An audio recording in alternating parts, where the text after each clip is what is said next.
Hi, welcome to the pod with Ban and Heidi. Thanks for taking a seat with us today.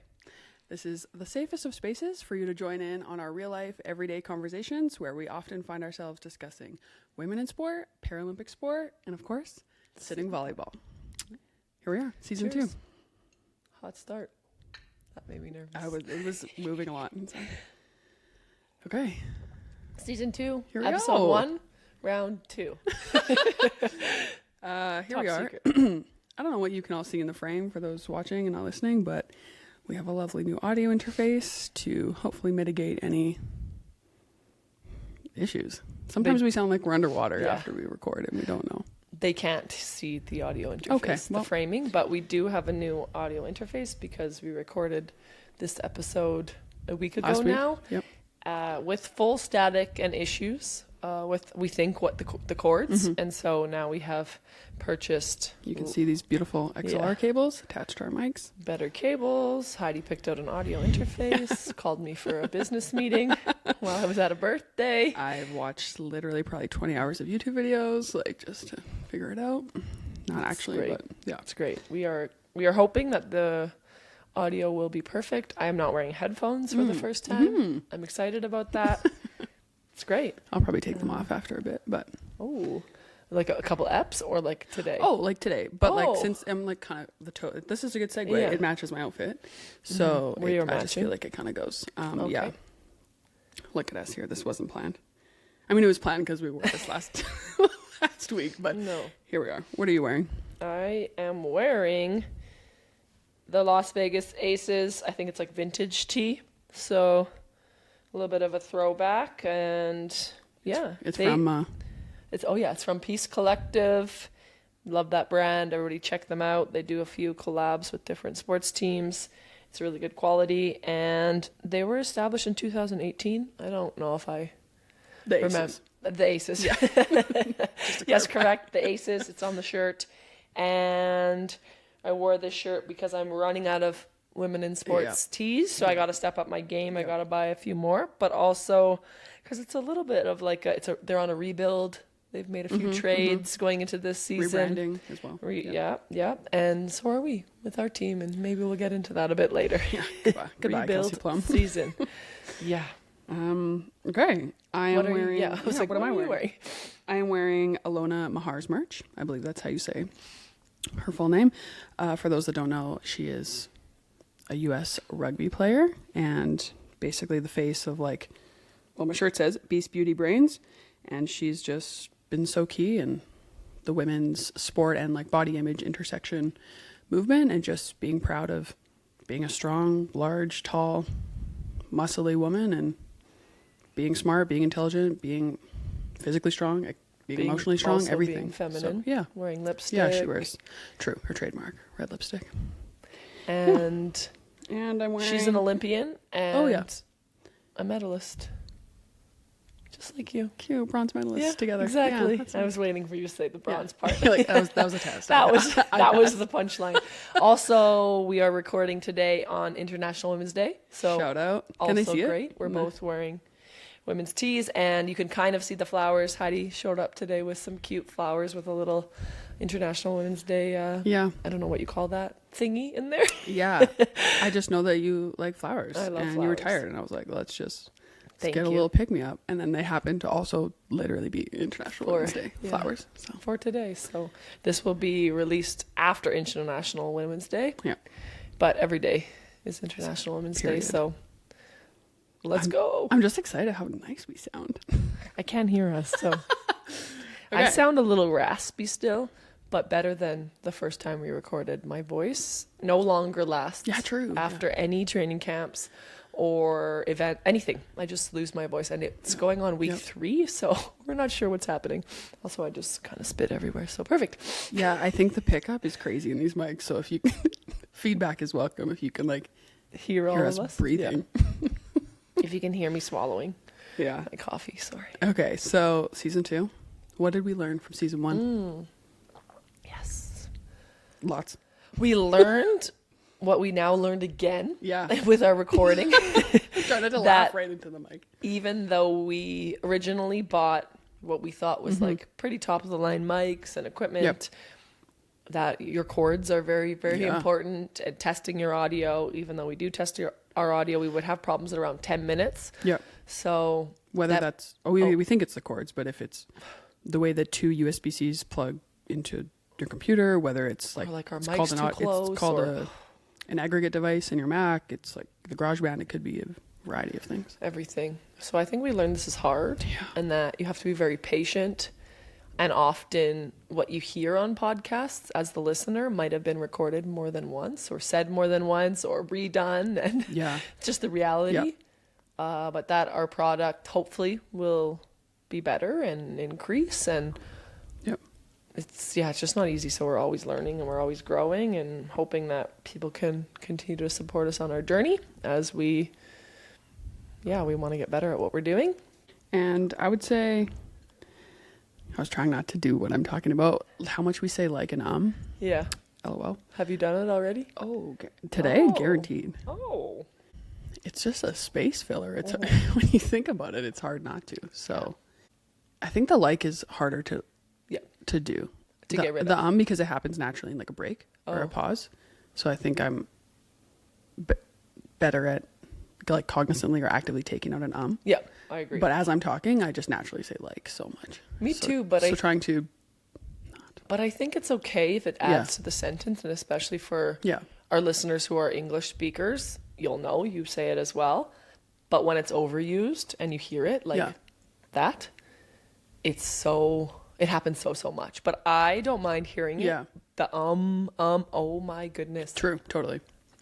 It actually drives me, because we've been so aware of it ourselves, Just that now when I speak to people or I interview people or I talk to people in general, I'm like, I want to be like, excuse me.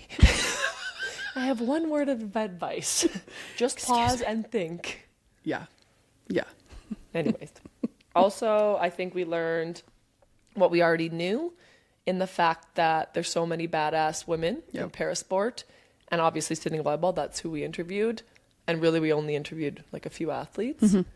But yeah, it's incredible to hear people's stories, to hear how people found parasport, and then the competition or the competitiveness behind everyone is super, super interesting, and something that we can relate to. And I think that's the other part, is that like, it's so easy to relate. I said like 14 times.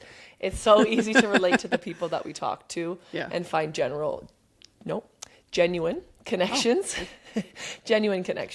that can like go beyond sport. And when we see them now in an event, hey, how are you? And then the connection with the team. And I think it can just build, and it's exciting, and it's what sport's all about. But at the end of the day, as soon as that whistle blows, we're competitors. We want to kick your ass.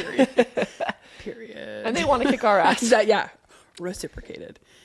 I agree. I think this was kind of like what we've said, it's a passion project or a dream for so long, and it's nice to just occupy our little corner of the internet and do what we do well. It's so tempting to think about what it could be, or there's so much women's sports content coming out, and I'm so tempted to just like jump into so many sports or so many things. But I really like that we just stayed in sitting volleyball right away, because we love it and know it so well. So I think it's exciting to just do what we do well, and there's so many stories and so much messaging from just sitting volleyball. There's so many athletes we haven't talked to, other coaches, different things that we can tap into. But I think we have a lot of experience, obviously, having gone to multiple games, like general, broader views as well that we can move into. But I think it's easy for us to talk about sitting volleyball, and there's so much that we haven't tapped into, and I hope in this season that we can.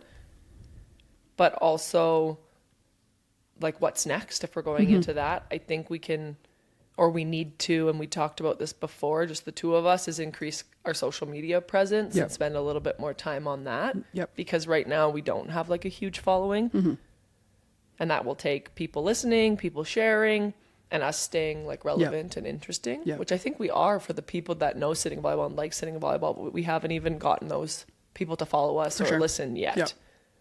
So how do we do that? I don't know. I don't know the answer, but continuing to capture unique stories, which everyone's are, I think we'll do that naturally.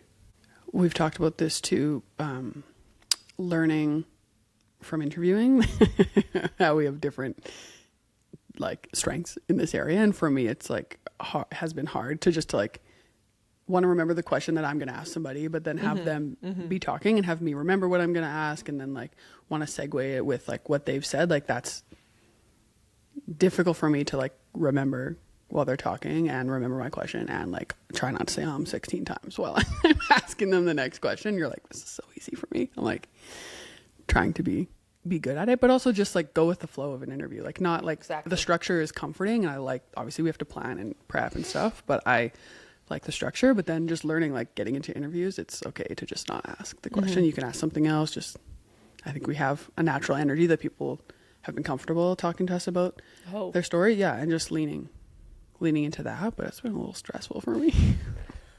Our strengths are like almost exact opposite in the fact that you do really well with the scripted stuff and following that, and I'm like, I just sit down and chat.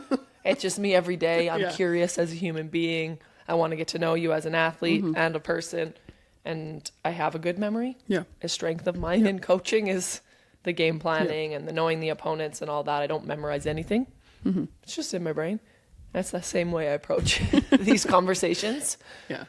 You're like nudging me like, it's your turn. Like, I actually blacked out. You go. And you're going to say this. Heidi, you said we weren't talking about that. You're like, oh. You're like, I actually have no idea. Oops.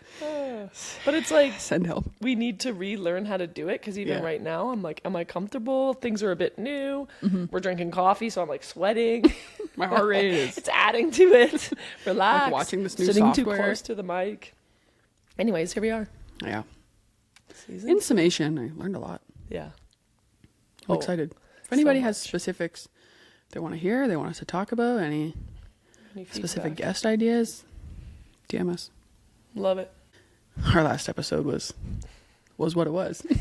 People have been like, were you drunk? Literally. No. We were drinking champagne, yes, but that was it. That was all. And then someone else said, I think you were sleep drunk. And I was like, that's more like it. I was wearing that outfit for like 2 days. We were on for so long and so regimented in our schedule that when we got a moment to just be and breathe, we really embraced it. I don't think you edited that. We just put it up. Zero. Real and raw, sitting on edited the front and the back. Just to, okay. That's it. Yeah.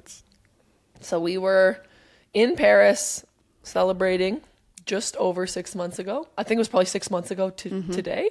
Yesterday, you said. Well, it was when yesterday was our medal. Yeah. So to today or tomorrow, 6 months ago.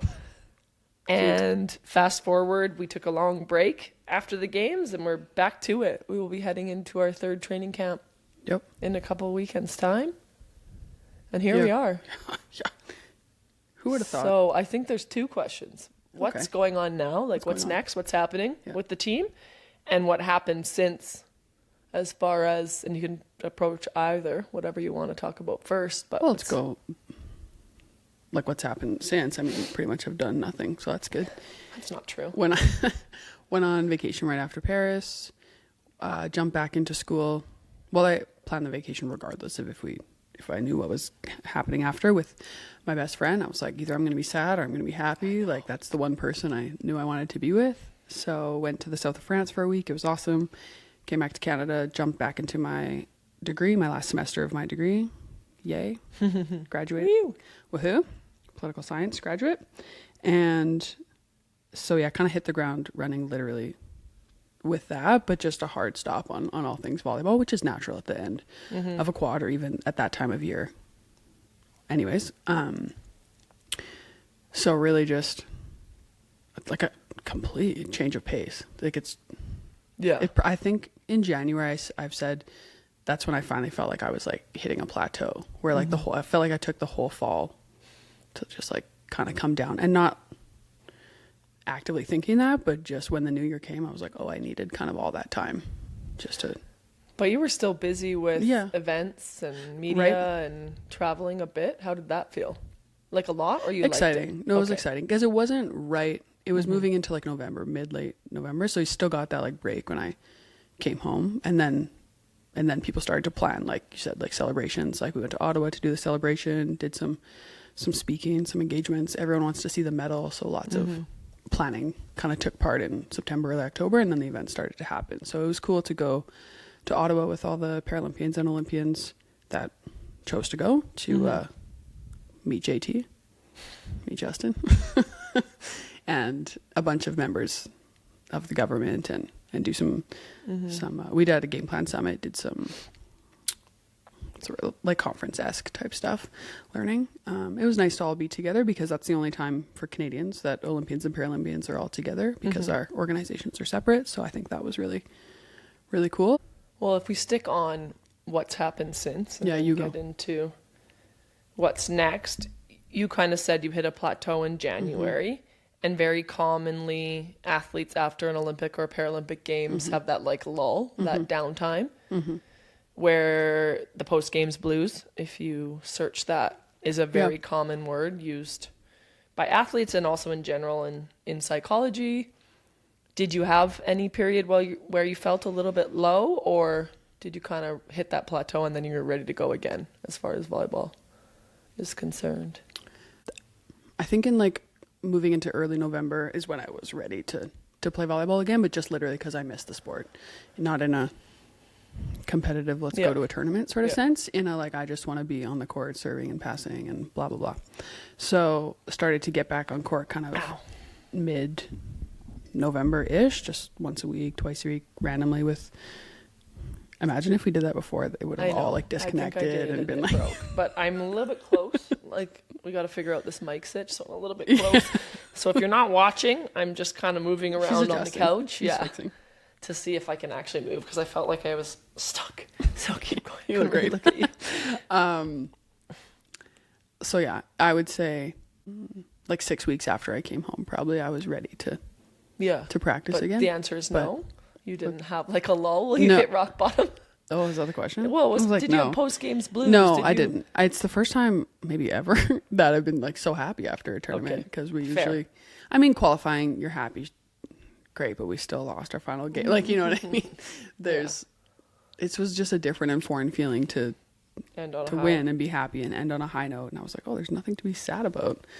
But usually I think the high is so high and feels so good that when people come back to real life and you went back to school, which is also structured, but that it's hard. It's really hard right away. And people are like, I don't want to cook for myself. I don't want to clean for myself. But I don't know if you haven't told me that you've experienced that, but I think lots of people did. It was real. Yeah. And a lot of teammates did. And I think some are still working through that. I think it was weird for my body, like too, because used to being even practicing pretty much every day, at least doing a serve pass every day and games, and just walking around the village, getting so many steps, like doing so much residual movement to come home and be a student. Yeah. And to not have to go to practice and not have to have really any structure other than 3 classes. Which is great to rest for a bit, but then I'm sure it wasn't the best. No, your body just like changes. I'm like, where did my muscle mass go? It's like, you know, for sure. So you're like, yay, rest. And then it's totally different. So I think that had an impact on me as well. You like think you have so much more energy because you're resting, but then you're like actually your body was used to moving so much that it was just very finding balance, very interesting. Yeah, but like you said, there were people even who had successful games who still had like burnout in a negative way and post game blues in a negative way, and just coming home. And I think the social aspect too. I live alone, and I was fortunate to have my own room in Paris as well, but to have a space to be by yourself. But then if you come home, you're so used to being around your teammates, around people and staff, and having so much communication and social interaction to go home and then silence or be around people who are just, it's different being in a sporting and structured environment. That's more similar, I think, to me. I traveled for a bit longer after the games. And then for those that don't know that are listening, got mono while we were in Paris, and it didn't I didn't have symptoms until about 5 to 6 weeks after we left the village, and then I was just on my couch alone and like so sick, and it was horrible, and I was like mentally not well, physically not well, not really even able to work. My job is active. The doctor's like, you cannot coach, because we started to return to training near the end of that, and I was like, I can't come. Oh, maybe I'll come tomorrow. And then I remember I came to practice and just like did nothing. You were like, this is more steps to get to the gym than you have done in a month. I'm like, you were like, oh, I'm tired, and I like walked to my kitchen twice today. Like, not exaggerating. Yeah. So I think post games blues for me was brought to you by mononucleosis, Rough. which was absolutely brutal. I don't recommend that to anybody. Yeah. But it was tough. And it was like, can I do this again? Do I want to do this again? And a lot of athletes have that happen without being sick, but it was hard. And I still feel tired more than normal, and I forget. And I'm like, oh, I'm tired. And I'm traveling a lot, as I always do. I'm tired. And then I'm like, oh, yeah, you had this thing that, like, the doctors said you wouldn't feel better for up to a year, or most likely for a year. And it's only been You're like, oh, people 4 say that months. about mono. Yeah. You're like, oh, it can't be that bad. No, literally. It Yeah, is it was that horrible. bad. But I mean, people that have seen the pictures of me, We will not Believe be inserting it. the selfie. I had jaundice under my eyes, and my eyes were like little slits. Your body And as you was- can see, I have pretty big eyes. I think my neck just went straight down from my chin. Like, Your body was rejecting itself. Like, I I don't know. would have never went to the doctor either. I was like, oh, I just feel sick. And I was like, your eyes are you yellow. came over and you were like, you should take a picture. You were nice. You're like, you should take a picture and see Track it. how if you look worse tomorrow. I did. I looked worse tomorrow. And then the doctor's like, no, you look fine. Your eyes are open. I was Yeah. like, you don't know me. You don't know Yeah, me at let all. me show you my normal Oh, yeah. face. And then tests back. Mono. Stay on the couch. Stay on the couch. But I was like, I have never felt this bad in my life. And Yeah. you kind of like tell Yeah. yourself, like, oh, you're just tired. Oh, it's just because we're used to just pushing through. No, I was not good. Anyways, what's wow. next? What's next? What's happening? What's going on as far as with our team? Where are you at? How are you feeling? I'm feeling so many things every day. Yeah, every single day. Every single day. The end of the quad is interesting, or the end of 2 quads, basically, with the same crew. So some people are taking breaks, some people are retiring. There's a lot of new athletes joining the program who either are brand new to the sport or have played before, which is exciting and different and challenging in all its own ways. I mean, I'll be frank, it's been more hard than good, I would say. More harder. More harder, more worse, More difficult. more difficult. Yes. Send help. It's been It's been a ride. I love like introducing people to the sport, teaching the sport, watching people fall in love with the sport. That's so pure to me, and I love that so much. But it's hard to come off of the best game of volleyball, the best level of volleyball I've ever played, to have to go back into essentially like a rebuild and have just be teaching I think the sport a lot. But it's more than we signed up for. Right, yeah. And more than we thought we needed to sign yeah, up we're like, for. oh, it'll be a couple months. I'm like, no, it's like years, right? So, and that's hard to just balance, or to bring your expectations down or change them, or like whatever that looks like. And that's different than the questions, having to navigate people also asking like, oh, is everybody, sticking around? Or like just all the things like from different voices and different places. And I mean, you just said it correctly. I think it's more than we prepared for. prepared for. And for people listening, we have athletes that have returned from the Paris roster. We have athletes that are coming back from the Tokyo or before rosters. We have some athletes taking a break. We have a few athletes that have officially retired from the program. And so we're kind of in this in between. And we're really just calling it a rebuild or a build if you want. And we've gone back to basics at training camp. So that's very different for the athletes that were playing at a very, very high level. So it's just new. It's new for me. I'm like, do I still know how to coach this level? Everyone's reminding us we've been there before, but we're playing and practicing at about a level in post-Rio, just post-Rio or Rio quad. And that's reality. And we're so thankful for the athletes that are joining and learning our sport and are coming back, but it's just not the same. And I think we've just been honest with everyone about that. And it's hard, but we like it and we love the challenge. And you don't do high performance sport if you want it to be easy. Yeah. And we know that. And we're just regaining that energy to be able to do it. That's the reality. Yeah. And purposely we're taking like, I don't know the word, but like less of an approach, or like a lighter approach to returning. So we're doing 1 day less in our training camps here in Edmonton. We're purposely not staging before major events, whereas staging means like training together before you go. We're limiting our days. We're touching the volleyball at home more. Well, not more, but like more than maybe some athletes were before that never did this or are returning. and just building. And we're just being really, really patient with what everybody needs. And that's going to change for sure. Yeah. To the point of like it kind of being Rio Quad-esque, but the foundations and like the culture are like there, and the people coming in are coming into a program and a team that has won a bronze medal, and that's huge, and that's very different. So there's still so much literal building going on, but that foundation is laid. We've done a lot of like working on the handbook and expectations and things, and just really setting the tone, and that's challenging for me, like in even more in a leadership capacity. And this is something like you and me have worked a lot on and are working on, and I'm excited to be challenged more in those spaces, both on and off court. Just that's not, I think I sell myself short a little bit that it's not like natural for me because I've grown so much in those spaces, but I just think we're just hitting another stride in our relationship. Of course. And it's finding a balance between the legacy that we have created as a program of being a bronze medalist team at a Paralympics and the new. And for me, like my natural urge is like, meet us where we're at. And that's not the reality. And I think maybe these first 2 camps have gone exact opposite. And now it's going to start to ramp up. And challenging the leaders on the team and challenging you as a leader, that's easy for me. It comes very natural. I don't think I've really done it yet, but it will be coming.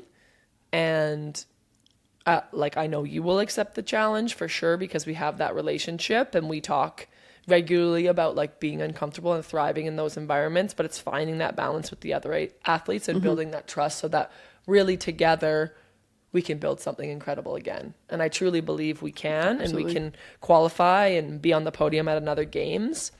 But the change from where we were to where we are is huge. And I think so many other teams are experiencing that. You see pictures of other teams training camps and they're missing key athletes, and maybe they'll come back. And that's just the reality of a Paralympian.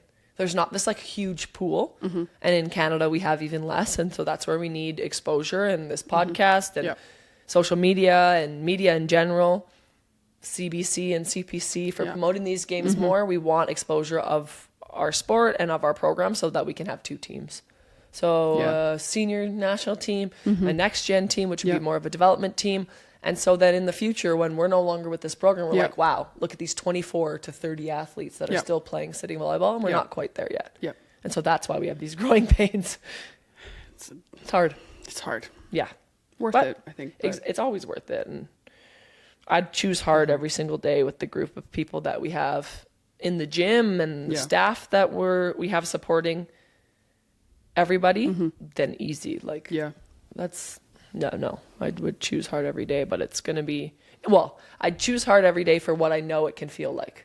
For that feeling of a medal and of leaving an event. But easy and it being nothing, easy and just showing up, like, why would you? I could work a 9 to 5. I could easily do that, and to me that's boring. And I think that would make our program so special. We're one of the teams that, we've said this before, has like climbed the ranks, climbed the world rankings, and like we have done it before, so it's possible. And like you said, quote unquote, it's easy to just like show up, play, be medium, be bad, and just like be okay with that. But that's like not where we want to be. No, exactly. It was fucking hard to do that for 10 years, and like all the just the work that it takes to do that, but it's worth it. And I think that's what ties to the burnout. So everyone that's listening to this and might have been on the team before or on another team and is still feeling that burnout, it's okay. Our program, and I'll only speak to our program, but put in so much going into Paris. Literally we went to Europe 3 times, spending in 3 months. In 3 months, spending so much time together, barely seeing your families, barely seeing your friends, not going to events and weddings and all of that, but it paid off. So then we get a bronze medal, and then you're super high, and then you're coming down and you're low, and you're like, oh my gosh, I can't do that. It feels impossible, but we did do the impossible. I don't think many people out there betting or watching this would have believed we'd get a bronze medal, but we did. And we did. And so the sacrifices we made were worth it. And I hope that with time, people will start to see that and realize that. And maybe come back to the sport or find joy in the sport in another way, because what we did was truly incredible. And it takes a special group of people to be able to do that. But it's really easy after to be like, oh my goodness, I need a break. Yeah, of course. We all do. With respect to our program and just thinking about what makes it so special, I just think athlete voice and valuing athlete feedback is like a huge piece of that. And I think that's a culture we have, that you really want us to understand why we're doing what we're doing, have an independent brain while we're playing the sport and understanding the tactics and competing and all of that. I really think that's so special. We're not just like, I mean, I would literally serve the ball with my eyes closed if you told me to. Or receive. It might be that. Exactly. LOL. It's the joke I always make. I'm not actually a robot and I do have a brain. So I really think that's special. And in the biggest games and the biggest moments, we're still all like talking. It's collective. Like, yes, at the end of the day, you're just telling us maybe what to run because you're the one with the tactics and the mind for it. But it's really a collective effort. And I really value that. I have a follow-up point if you want to, but if you want to touch on it. I agree. I think over time with this, not same, but familiar group for the past 2 quads, we've built that trust and we've built that understanding of our systems and of the game. And I really like to coach with the why behind it. Yeah. Sometimes in the moment in a match, I might be like, run this person, and then later we'll explain why, because we don't have time. Yeah. But we've talked about it in practice. We've run it in practice. We trust each other. Yeah. We're running speed to the pins where if you miss it, it's hitting the referee. And that's embarrassing if it happens, but there's the trust there. There's the belief. We've done it a bunch of times before. And there's no other, like, I would want to coach athletes that are bought into the process and that believe in what we're doing, but also are comfortable challenging me. Yep. And so maybe not in a match and not what you saw at the Paralympics, but in training every single day, we welcome that challenge and the understanding of why. Yep. My follow-up to that is just feedback at like a more higher level. We do feedback surveys, et cetera, after events, after quads, and just our whole program, and Volleyball Canada valuing athlete feedback, I think is really special. And I didn't mention this earlier, but most people know that I'm on the World Paravolley Athletes Commission, and I'm the chair of that. So I sit on the World Paravolley board, but I was recently elected to the Canadian Paralympic Committee's Athlete Council. Woo! Woo! Elected is an exciting part of that for me because my fellow athletes, all the Paralympic athletes, voted for that. So that's an honor for me. And I think I'm going to put my name forward for vice chair. So I have to give a little speech for that. For the CPC one? Yeah. Okay. Because I would like to sit on the CPC board as well, because the chair and vice chair of the Athletes Council sit on the Paralympic Committee board. Okay. So we'll see if I get that. Have we talked about any of this on here before? I think no. No. So for everyone listening, let's explain the World Paravolley role. Oh yeah, I don't know. Just what is I will explain it. But not in detail, but what is your title and what do you do with World Paravolley? So the World Paravolley Athletes Commission is 5 members, 4 each one from each zone. So Asia, Africa, Europe, and Pan America. And then there's a global representative, the 5th person, which is my role. So I was elected by athletes from all over the world. So I'm the global rep. Of that, 1 male and 1 female are always the chair and the vice chair. There we go. And chosen by within the commission. Other people can be in the commission. We have other athletes, but they aren't elected and they can't hold the chair, vice chair positions. Okay. Yeah. And they are. And you're the chair. 4-year terms. Yeah. And I'm the chair. And you sit actively on the World Paravolley board. Yep. So I go to meetings once a month with president and vice president, medical director, sport director, etc. I think the biggest piece of that and why I asked is because you have a say in what's happening right now currently with World Paravolley. And I think this has existed. You can correct me if I'm wrong, but for a while. But now more than ever, athlete voices are being heard and being included in decision making. And that's really, really positive. So for people listening that might feel like they're not being heard, you have someone right here you can talk to. And I believe change is coming, and you're a huge part of that. Yeah. And it has already happened. I didn't actually know that I was on it, but we were both on the rule of the Games Commission as well. So just writing emails about some rule changes that were happening. I'm like, this literally doesn't apply to sitting volleyball. This is an indoor rule trying to be adopted to our sport. Like, this can't happen. And input on tournaments and tournament bids and locations and just the qualification schedule for World Championships and for the next Paralympic cycle, all these things. So the feedback is there and it's valued, and that kind of ties into my personal goal with specifically World Paravolley is having, whether it's a newsletter or email list or something, having some way to funnel information to my fellow athletes that doesn't go through the federations, through their NSOs, through their local NPCs or whatever that looks like. Sorry, that's a lot of acronyms. But essentially information goes, like for us, it would go through Volleyball Canada and then it would get funneled down. And sometimes that doesn't happen in different countries and different teams in different places in the world. And that's not an assumption of mine. That's something I know concretely from my fellow athletes.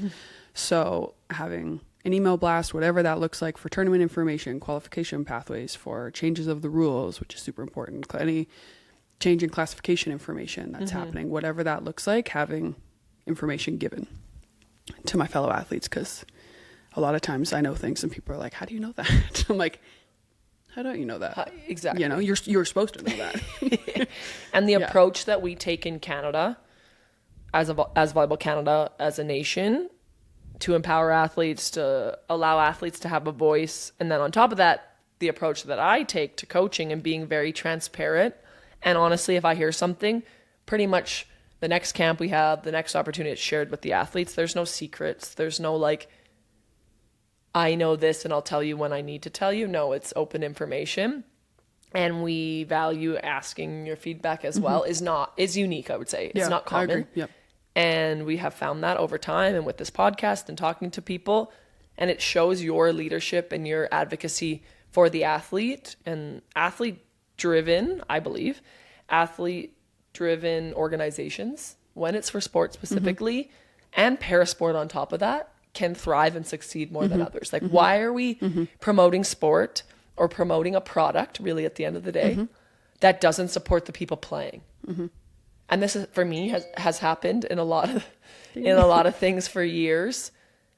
But you're advocating for the lesser heard voice, and that's really, really important. Because how often do we talk, or you like pick up the phone, you're like, "Man, okay, this is changing, this is happening since you've had this role," and we easily have a conversation, and then you go back to it. I'm trying to empower you to listen. What do you think? Exactly.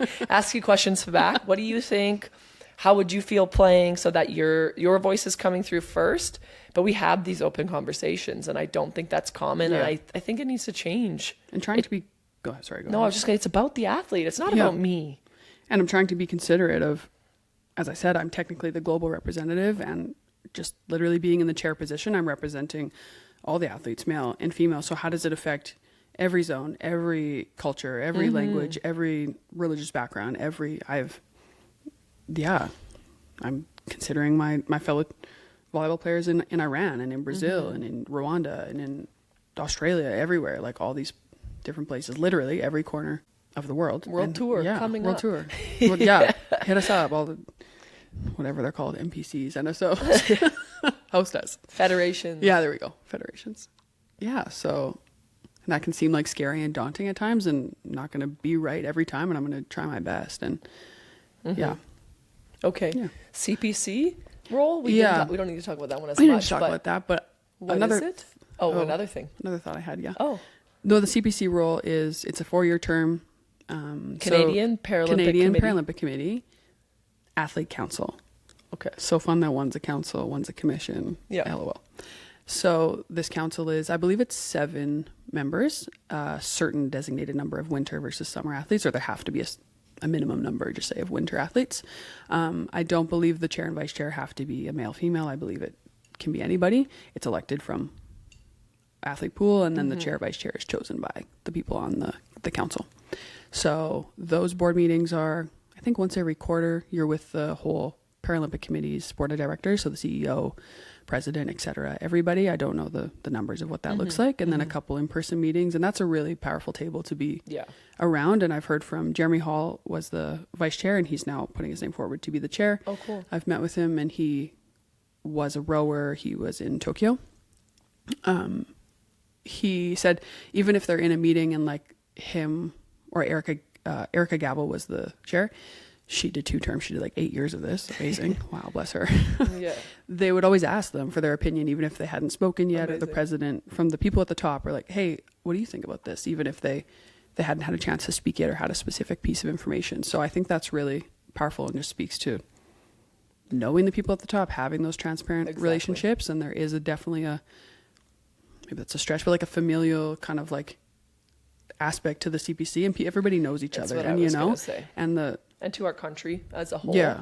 Because you're advocating Yeah. in World Paravolley. That's one thing. So that's with volleyball. Yeah, and then exactly. now you're included with the Yeah. Canadian Paralympic Committee, and that goes directly to the International Paralympic Yeah, Committee. yeah. And so you have voices in both Yeah. spaces. And I don't know the difference. Of course, I'm not in those meetings, but the fact that for so long our country Yeah. has had athletes involved Yeah. and included, and now you're part of both is incredible. Like shout out Josh Dweck he's a winter athlete. I don't Yeah. know what sport. And Chelsea Gotell was a swimmer Yeah. for Canada, and she's on the IPC, yeah. board, but like not even as an athlete rep. She's just like on the board. So she's just badass. like literally probably going to be president. She's like, yeah, incredible. My literal idol. I was Shout going to out. say your life goals. Yeah. Yeah. So my Those life are goal. spaces that you love to be in and love to, I don't know, take up space, have your voice heard, advocate for things. Yeah. Not something I think I would thrive in or want to do, but I really admire you for that and for your willingness to really volunteer your time, Truth. because it's a lot of time Yeah. and there's no dollar amount. Yeah. I think it will lead to great things, especially after you're done playing or Some maybe incredible during. networking and incredible Exactly. rooms to be in. Yeah. But it's a lot of work and it takes the right person, and I think it only will increase your ability to lead and decision making. And right now in those spaces, I believe you have time to like think and process Totally. things. I was going to say the Whereas with actual board volleyball, meetings is yeah, hard. yeah, the actual I'm meetings. trying to like speak more in like meetings or speak more Good. like off the cuff because Good.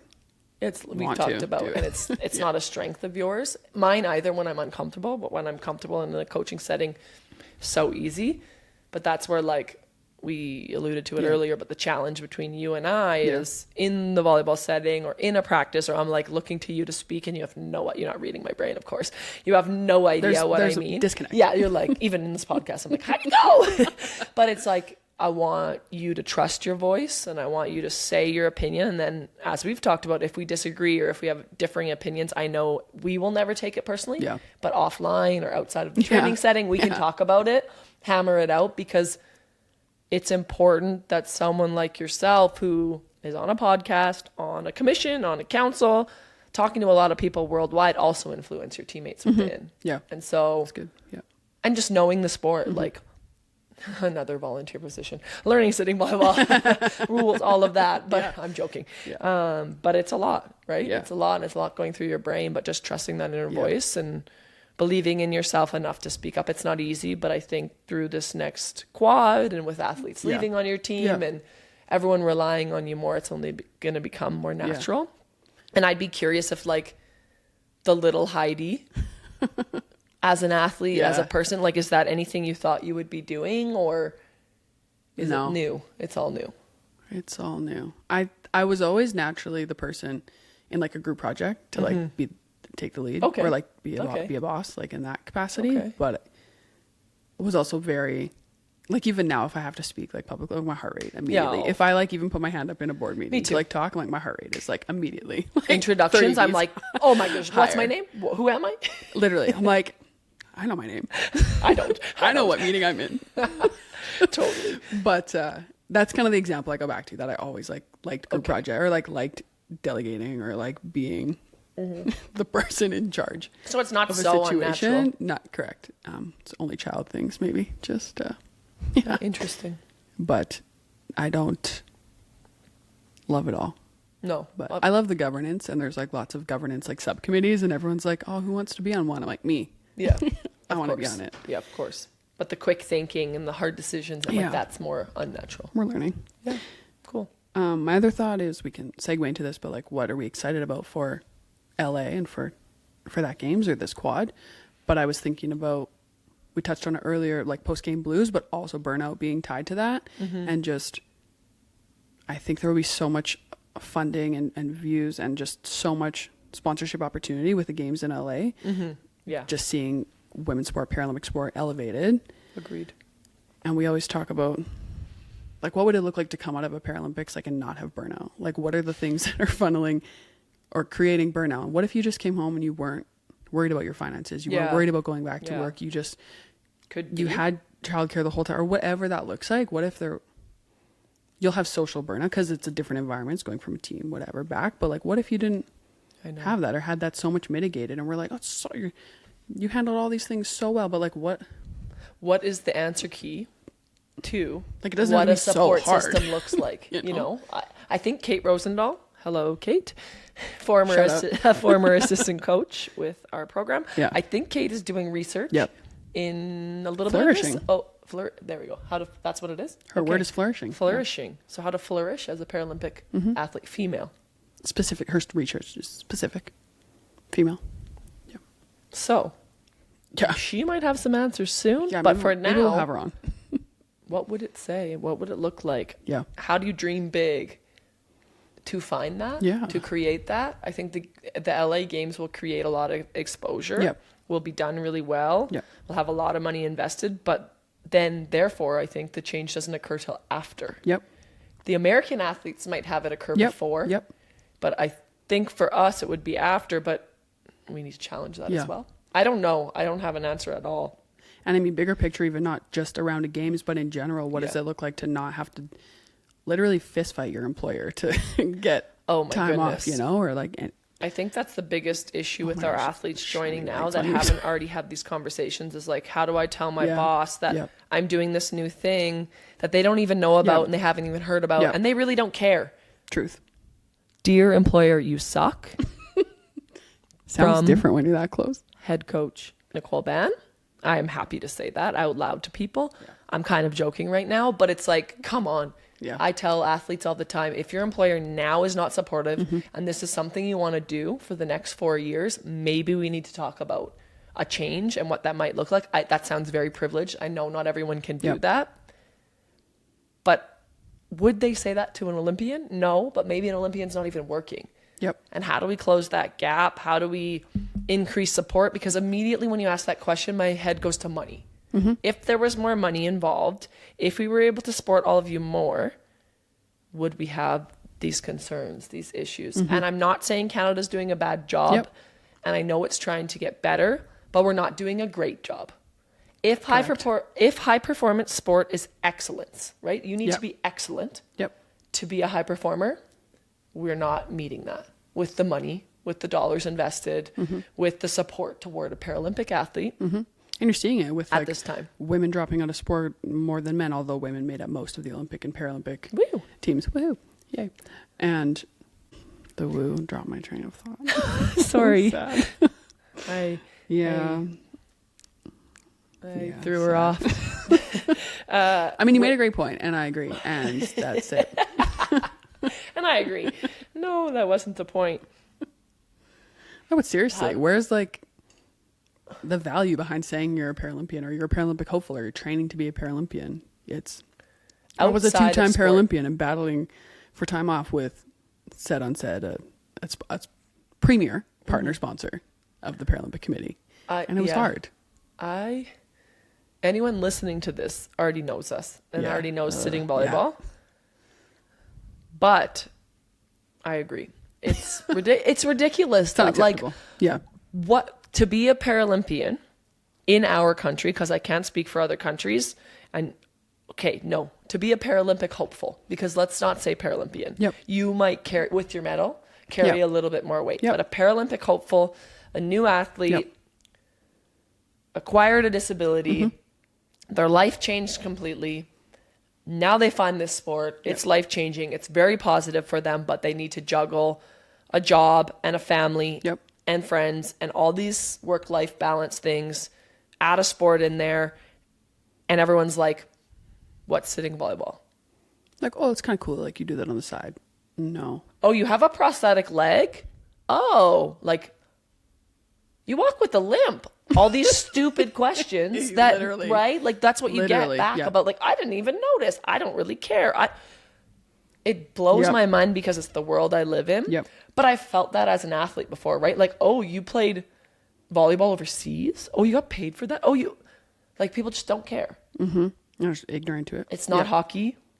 Yep. At least women's sport is growing within our country and within the U.S. So that's starting to change. But the Paralympic side, I've said it before on this podcast, I think we're about 10 years behind the women's sport movement.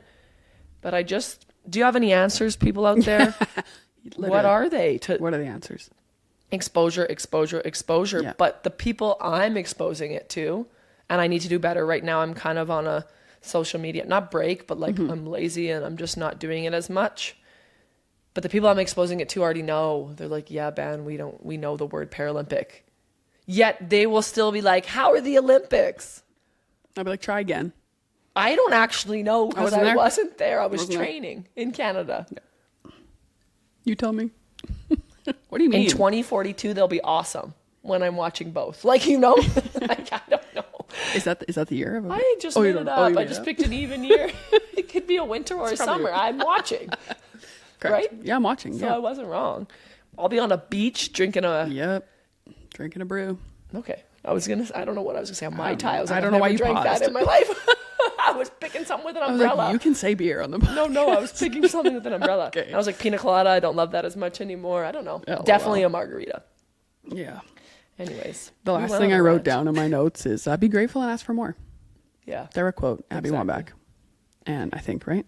Yeah. Yeah, okay. Yeah. From Wolfpack. Yeah. Great book if you haven't read it. I think I've already shouted it out before, but many. Abby Wambach. Yeah. Wolfpack. Great book. Easy read. And that's like directly kind of impacted even my quote when they asked me when I was elected for the Athletes Council. It was the best. It was, I want to be a loud voice on the Athletes Council for my fellow athletes. And that's not something I would ever have said before. Oh, I'm grateful. I'm like, with no actionable like behind that. And now I'm be grateful, but like, how can we be better? But I think when people read that, I'm so proud of you for saying that. And I read it. You were and genuinely surprised. I messaged you. I was like, I read that and was like, yeah, Heidi. And then I laughed. And then I thought, how many people are reading this and being like, Rude. loud? Exactly. Classic. Woman, loud? That can't happen. She's probably bitchy. Yeah. On International Women's Day. Happy International Women's Day, everyone. Yep. But that's what True. comes up and that's what we hear. And so many of the videos on my feed today Yeah. are about these exact conversations. And we're continually quieting our voice, making it higher pitched, making it softer, making it sound nice. Why? You're yelling, you're mean, you're mad. No. I'm smart, I'm passionate, Yeah, I'm assertive, and all that's fine. exactly. Good. And I'm kind and I care. Yeah. And I want to be there for you. And my face just doesn't smile naturally a lot. It's like, relax. We can do both and we can take up space. And I love that. I want to be a loud voice. I was like, I wonder what they thought about that. Also, you're not even that loud. So that's why that was funny. That's funny. I'm loud. Yeah. Until I lose my voice every day. All right. That was just a lot of us talking in circles. Cheers. Are we done? I don't know. It just felt right. But honestly, That's all the notes I have. So the first time we recorded this, we like asked questions back and forth and like jumped in, very like structured. And this time we just talked and talked. I have no idea if it was the same at all. okay. But that's fine. Well, no, I don't care. I'm just saying that's amazing. We just talked. All the things that are on the list we talked about. Wow. We just talked this time. There were a few things we didn't hit, but that's fine because they weren't as important. So listeners, did you like it? Was it Do you okay? like us? We don't Should care. we ask questions more? I do think we need, and we talked about this, a segment. Segments. Yeah, or like something that we do consistently, and maybe okay, with our yes. guests. But To also be able to clip it out. yeah. What kind of Overall, segments? Fun I facts? don't know. Learning? Yeah. Things, yeah, quizzes? learning, fun facts. I don't know. I like it when we bring things that we get genuine reactions out of each other. Yeah. So us both When we like don't having know. something. Yeah, totally. That's it. Secret, not so secret. I can announce it here. It's so stressed immediately. What's happening?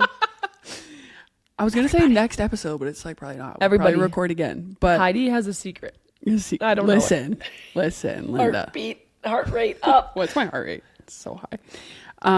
Who knows what episode it'll be, but fingers crossed we get to record in Italy. Oh, Yes. secret. Why are we going to Italy? Why are we going to Italy?